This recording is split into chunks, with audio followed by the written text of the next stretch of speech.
Good morning and happy Thursday, PASW staff, clients, friends joining us. Hope you guys had a good, restful vacation on Monday, Labor Day. So we were off, so no new assignment, but I did want to revisit an old movie that we looked at a while ago that's terrific and a real classic, one of John Pace's favorite films. So let's go back to 1956 and let's take a look at the Ten Commandments.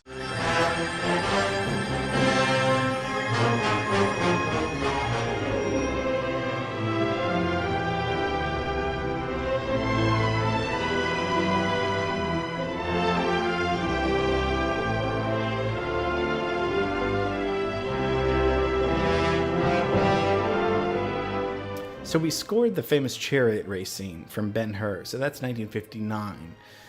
So if my math is right, this is first, actually. 56 is the first. And but both have Charlton Heston, as this kind of handsome, blue-eyed, guy that probably didn't look like that in biblical times. But I mean, we don't have to go that direction at all.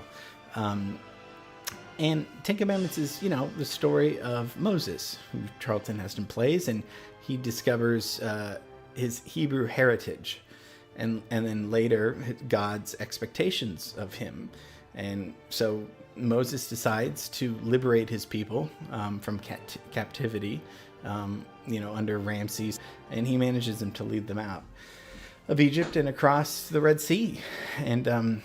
And obviously he gets a visit from God on Mount Sinai, and he gets these commandments.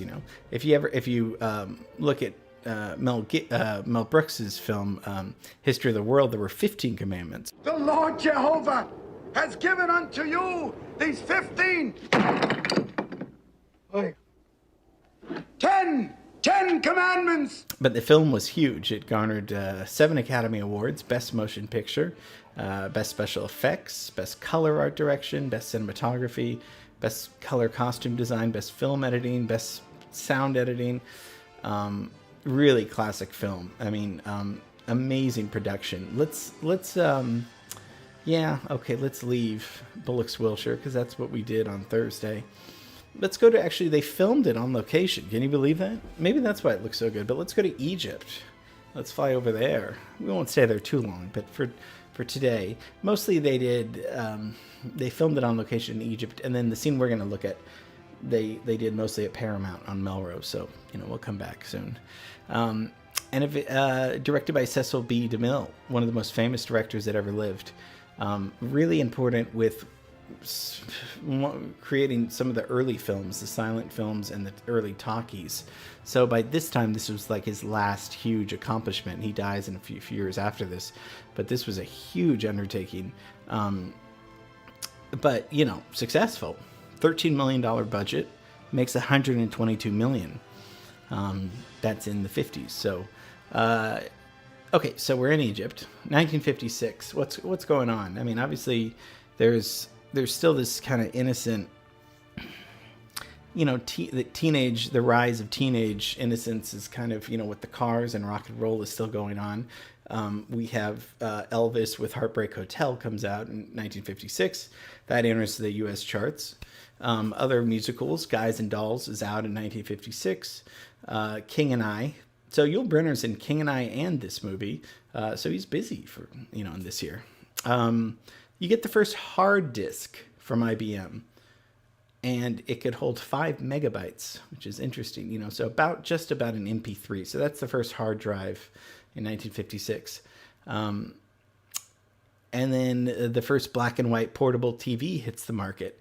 So technology's kind of booming here. This is going to be, a lot of stuff's happening. There's always stuff happening, I guess, but just something to take a look at the time period of what's happening.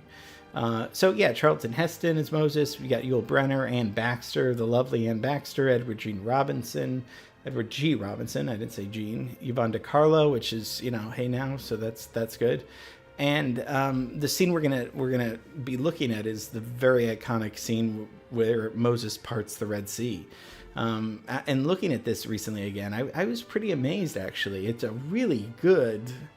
It looks really I mean, people must have thought that they really did this back in the day. I mean, it's impressive, the level, of what they pulled off. And I don't know anything about special effects or anything. I know you thought I did, but this was one of the most difficult special effects ever performed up until that time, and I get that. I mean, it took 6 months to do this, just to do this special effect,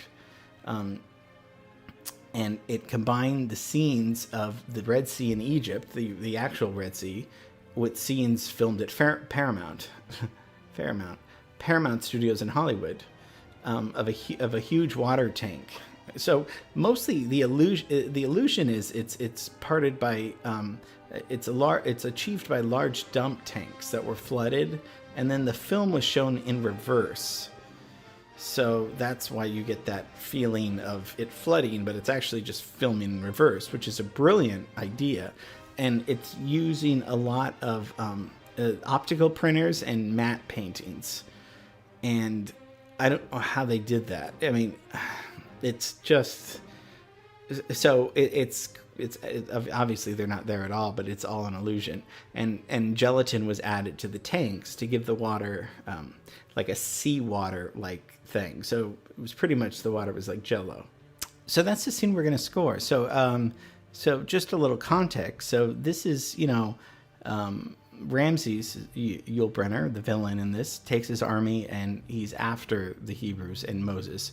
And he gets to the Red Sea, and Moses uses his God's help to stop the Egyptians with a pillar of fire. And by doing this, he parts the Red Sea. Of course, it opens up for them, and then it closes back. So Ramses and his men can't come up to them. So this is like everybody's dream come true. It's like if you're at a dead end, you say, God, can you open up the door? And he opens it up. So, it's perfect. So that's the context of what's going on. So they're escaping for their lives, but, so it's not, it's not a comedic scene. The score was by Elmer Bernstein, no relation to Leonard Bernstein.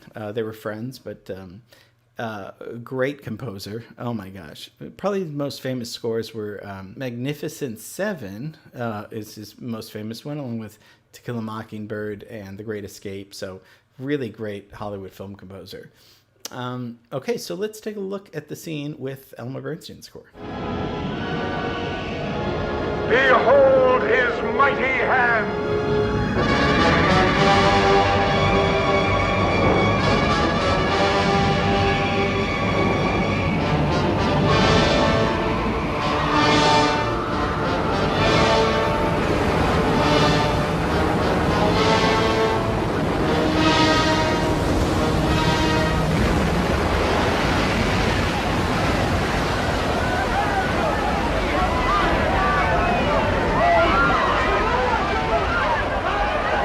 So amazing scene, right? It's terrifying, the scene. It's when you're playing with water and a sea that's as violent and eruptive like that. It's, they could drown. And who's to say, who knows how long it's going to be parted? You don't want to be the last one, I'd be pushing my way toward the front, but that's just me. The score is great. It's very, it's Ben-Hur's kind of a different scene with the chariot race scene. That's like a race. Obviously, that's a dangerous race. This is just a little bit more epic and grand and mighty. So let's look at the scene without the music.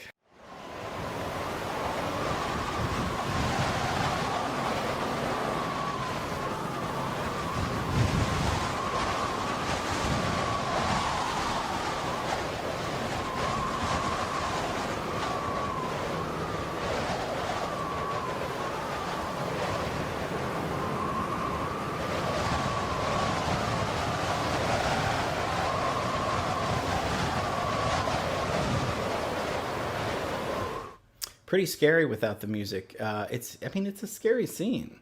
There's, again, we're scoring a movie where life or death could happen. So there's a lot of, I mean, this is like a really intense action, adventurous, mighty scene. So I hope you enjoyed re-looking at that. So we're going to see your results that you did from a few years ago tomorrow and look at that on Friday. But what a great score by Elmer Bernstein. And we did Magnificent Seven a few months ago. So, and we did The Great Escape. Those were his big movies. So we already know Elmer's work. But hope you enjoy the rest of the day. And tomorrow come back and let's see your results again for the Ten Commandments. Okay, see you tomorrow. Okay, bye.